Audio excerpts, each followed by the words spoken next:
இப்போ ஐர மீன் கருவாட்டில் வந்து தொக்கு வைக்கலாம். அதுக்கு ஐர மீன் ஒரு 200 கிராம் எடுத்துருக்கோம். அதுக்கு தேவையான அளவு உப்பு, புளி, மஞ்சத்தூள், மல்லித்தூள், மிளகாய்த்தூள், தேங்காய் சாந்து, வெங்காயம், கருவேப்பிலை தாளிப்புக்கு, கடுகு உளுந்தம் பருப்பு. இப்போ வாங்க போய் செய்வோம். அடுப்பில் வடைச்சட்டியை வச்சு நம்ம வந்து எண்ணெய் ஊற்றியாச்சு. தாளிப்பு செஞ்சிடுவோம்.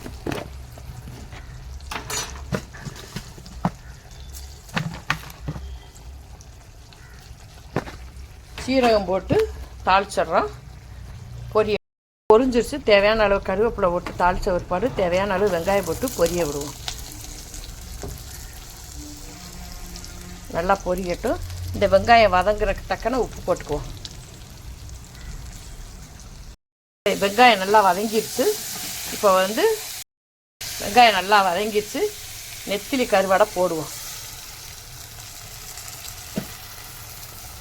போட்டு ஒரு வதக்கி இதுக்கு தேவையான அளவு மஞ்சத்தூளெல்லாம் போடுவோம். இப்போ தேவையான அளவு மஞ்சத்தூள் போட்டுக்குவோம். தேவையான அளவு மல்லித்தூள், தேவையான அளவு மிளகாய்த்தூள் கொஞ்சம் போட்டுக்குவோம். இது வீட்டில் அரைச்ச மிளகாய்த்தூள் போட்டு கிண்டி விடுவோம்.